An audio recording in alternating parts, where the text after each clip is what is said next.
Hello, hello. Hello, hello. Thank you. Thank you. Quiet now. Quiet now. Oh, I love it. I could so get used to that. Yeah, I might do that to myself every morning as soon as I walk in the Oh, bathroom. what a what a great way. Like the minute we walk out of our bedroom, there just should be applause. And actually, sometimes in the bedroom, I feel I'm worthy of it.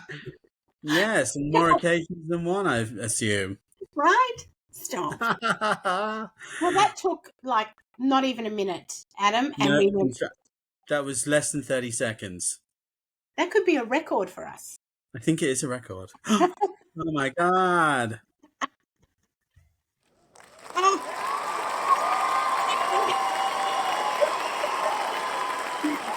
fabulous. I love it. I love Mm. it. So, So, back to all here we things are again. serious. Yes, and scene. Let's talk about, because we are on the back end, darling, Yes, the final stroke. right, of the presuppositions. So today we're recording 9 and 10. That's what we're going to talk about. Out of 14. So that's what I mean. We're on the last stretch there, and this is some really good stuff. So let's start with number 9. Number 9 is people have all the resources they need to succeed and achieve their desired outcome. There are no unresourceful people, only unresourceful states. Love that. Love it. And It's also I, it's also an entertaining one to to explain. isn't it? It's such fun. And it does, when you think about it, that last sentence, there are no unresourceful people, only unresourceful states. It kind of takes the pressure off, to be honest, doesn't it? Because Mm. you can stop, lumping so much blame on yourself that, I can't do this, I can't do that. You can recognize, hang on, this is just a mindset at the moment. It's a state I'm in. So if I've got myself in this state, sure as shit, I can get myself out of it as well. Yeah. So I feel like it's an empowering statement, that one. And so to break down what this feels like, to make it relatable for everyone,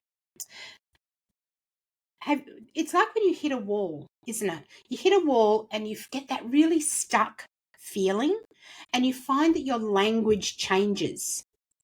Instead of being full of dreams and promise and moving forward and motivation, your language will change to very pulling back language, very negative language, like I can't do XYZ, or I can't get hold of, or I'm unable to, or she won't, or he doesn't.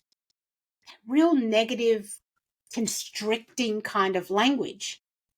And that only seeks to keep you further stuck in the place that you are.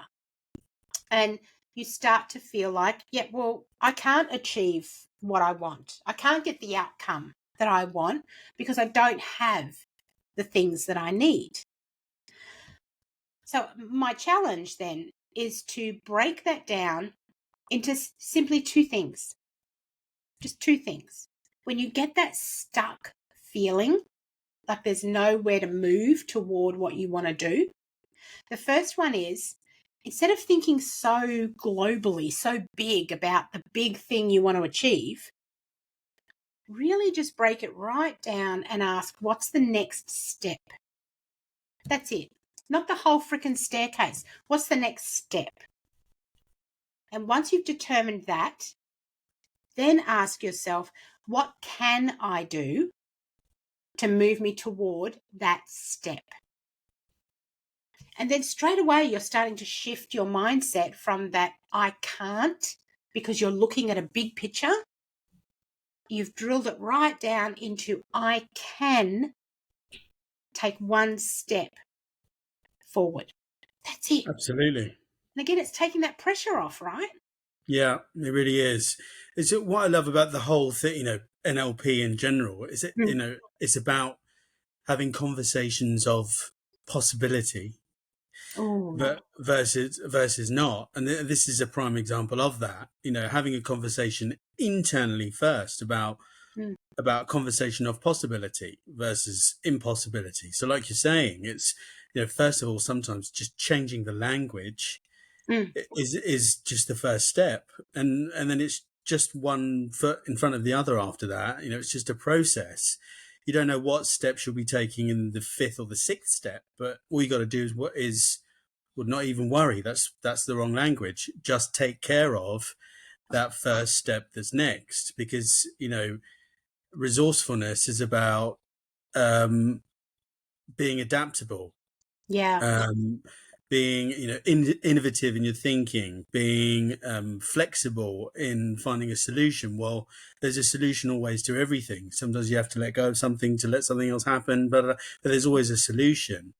mm, But like you say, it's this is especially when faced with those perceived limitations or constraints, changing "I can't" into "what can I do" is the next thing. And sometimes that first thing is just changing the language, which some people are like, because the language is the wrapping paper around the belief system. We know this.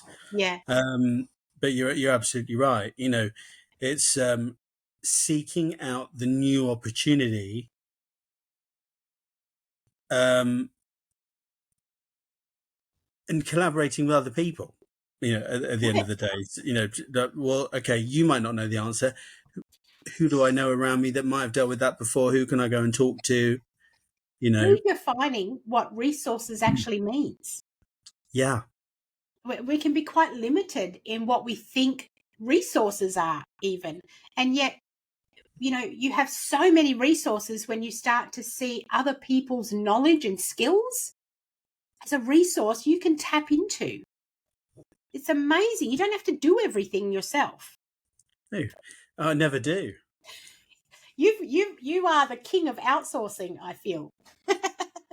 And Yeah, thank Lord for that, because if you did the way your mind works, if you did everything that you think of, I mean, you just wouldn't sleep, Adam. So, no, I'm thankful that you outsource occasionally. When yeah, you said about changing the language, something that came to mind is that famous quote that says, "Whether you think you can or you think you can't, you're right." right, And so if you become stuck in "I can't" thinking and language, then that's exactly what will happen. You won't succeed. You won't achieve your goals, because what you think is what you create. What you think is what you believe. And so, yes, you're right. If I think I can't, you betcha, I bloody well can't. absolutely. So then, And who's in charge of our thinking? We talked about that last week. I'm in control of my mind and my thoughts, and therefore my results. So absolutely, it's changing that "I think I can't" to, you know what, I can, and do yeah. And sometimes it's about everything's learned, right? So it. we can't overlook the fact that sometimes we've got to overcome systemic barriers that have been, those inequalities that are limiting, the current access to our resources. Let's just say, Yeah. because we might have learned that I can't, oh, I don't deserve, from the environment we've learned that from. So it's about being Mm, honest at that outset in order to change the language anyway, mm. but also deal with the root cause of where that systemic belief systems come from.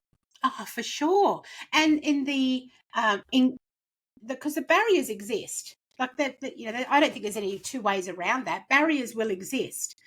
However, sometimes I feel like the reason they stop us is because, going back on what you said before about those sort of systemic beliefs that we've grown up with that have just been programmed into us, we see a barrier and we can only think of, what that means in relation to what we've learned.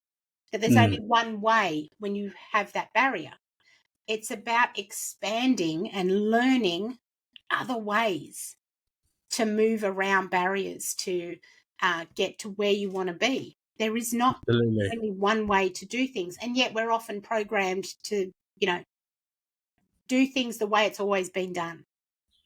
Yeah. It's about switching that thinking out and becoming curious about, well, what would happen if I did this? Let's see, suck it and Yeah. see, as they say. So, Absolutely. I yeah, love it. love it. Where's my applause, Adam? That would have been perfect. Yay! No. Coming. You did so well, though. So well. Thank you. I thought that was quite good. Is it really an applause though when you have to ask for it? I don't know. No, well, don't worry. Next time. Finger on the trigger. All right. So, up next. Let's move on. Stop now. Look at you go. All right. Number 10. All procedures should increase wholeness. I love this one. Do you want to take the lead on this one, Adam? Yeah, I don't mind at all. Yeah, absolutely. It's Oh. a lot of people, when we talk about, I don't want to kind of put this out there really, but a lot of people do go, so NLP is all about becoming manipulative. And that little chestnut. Yeah, and look, do you become the master of communication? Yeah. If you are the stronger in the communication cycle than anyone else that you're communicating with, are you enabled to be more powerful in getting what you want out of it? Yeah, absolutely. This I find tempers the whole thing, because all procedures are designed or should include wholeness, which puts the ethical stuff into what we're doing. Have I seen these skills used for personal gain in business scenarios? Yes, I have. Absolutely, Yeah. 100%. In the very, very, very, very, very early days when I was in high pressure sales environments and these skills were being taught, have I been shown the dark side of how to use these things? Yes, absolutely. And I can tell you it's a very real thing. But you're also armed with, when you learn these skills and you have the ethical spin to things, is you're armed with the power to spot these things when they're being used. And that's something for you. That enables your mastery of the communication cycle with whoever you're communicating with. But this is so important to understand that it's one of the key cornerstone presuppositions, base bylaws, I guess, of NLP, that all procedures are there to include wholeness. This is about putting that concept of wholeness into procedures. Enables, it really ensures that it's very comprehensive, it's inclusive, it takes into account all of the relevant factors and the people involved, the stakeholders in the situation, so to speak. Yeah. So it encourages that holistic perspective, considering it's not just about the immediate task and objective, but also the broader impact and the implications on the ecology of the situation. So by integrating that this wholeness and consideration of everything into the procedures, whether it's between two people, you're in a relationship, friendships, business relationships, everything. It's about promoting that efficiency, sustainability, even in the longevity of things, because people don't like being manipulated. Nobody does. So keeping it sustainable, keeping the lines of communication effective, all of that stuff is that's so vital in longevity of situations, because we don't want to communicate with someone and just get what we want and that's it. Generally this is about relationships. So either we want a stronger team that we're working in a better relationship with the team members that we're working with your husband or your wife or your boyfriend, your girlfriend, your mum, your dad, your nan, your friends, or everybody. Making sure that you're doing things from the right perspective, from the wholeness perspective is vital. That's my 10p's worth. Wow, I learned so much in those couple of minutes, because you brought in aspects that I hadn't thought about, I hadn't figured about when dealing with this one. So from a different perspective, then the way that I've approached this, and now I'll simply add it to what you've just taught me, which is brilliant. I see this as, if you bring it back to our mind, it's all about our mind, isn't it? Our minds were never really designed or created for multitasking. Our minds are created to be pinpoint focused. Boys' minds. And yet we live now in a world that's, constantly demanding our attention and pulling us in so many different ways, And so we get pulled mentally, physically, emotionally. We get pulled in so many different directions. And that's actually not a natural state for us, and therefore exhausting. So I feel that as a human, we can easily become very tired and exhausted simply from being pulled in so many different directions and doing so many different tasks on different levels and requiring different inner resources from us. And so what I found when it comes to self-care, which personal growth is self-care, is that it's most effective when it promotes integration within you. So to achieve flow, calm, or peace, whatever word works for you, to achieve that, what we need to feel is unified within us. We need to feel that everything is working towards a common goal that aligns with our values. Instead of being pulled in so many directions, imagine that feeling of actually all your energy that you've been putting out to so many external things, all actually just coming back together and aligning towards a common focus. And all your energy being directed in that one focus, that one direction, and getting it done.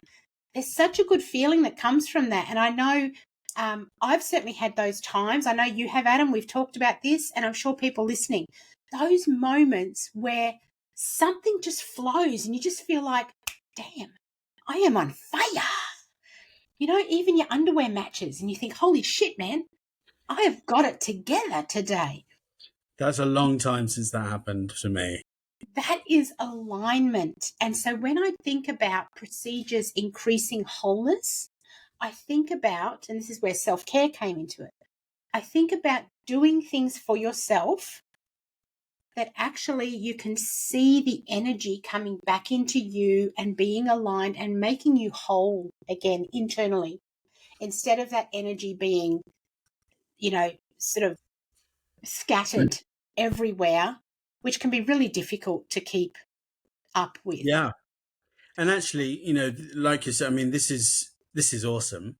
That this perspective on wholeness, everything starts with you. Yeah. So for you to be able to go out and think from a place of wholeness for other people, you've got to at least be doing it for yourself first. 100%. Yes. So you're absolutely right. Making sure that you are whole and calm and all together and in alignment means you can pull everything else into alignment, because otherwise you won't be able to do it. Certainly not for longevity anyway. No, that's right. And it's not to say that you're not going to get out of alignment. Like we all have. Life is life, and you will be pulled in directions every day.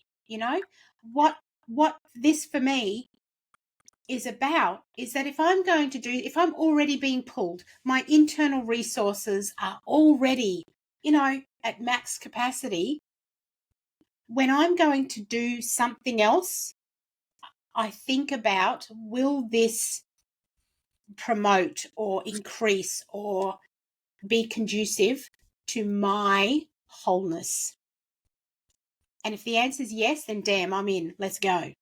Yeah. And for that moment, I've chosen me, and I've chosen to harness my internal energy and align it with my values. For that moment, I will be in flow and be able to regain some energy and some power for myself, Oh yeah. Love it. That's my mic drop moment, right?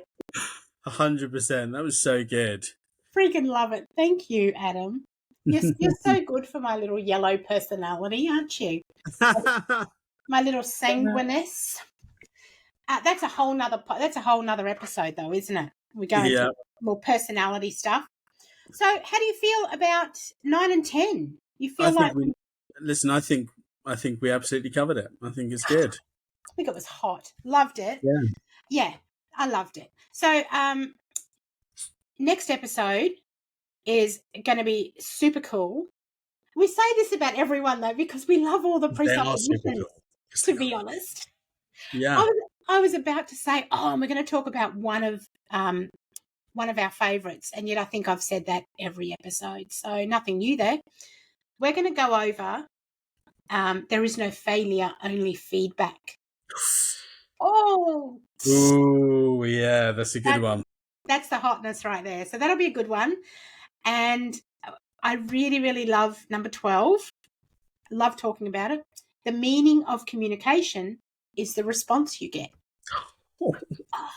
That is very much a personal responsibility one that tends to Yes, trigger people at first. big time. And then when we tease it out, it kind of makes sense. It really does. I've got the perfect recent story for number 12. Ready to go. Ready to go. Yeah, absolutely. And Brill. just talking about these presuppositions, is yes, it's the baseline, for NLP. But I was in a coaching session with another coach, doing a coaching session with another coach yesterday, who's NLP master, coach and trainer and all that stuff.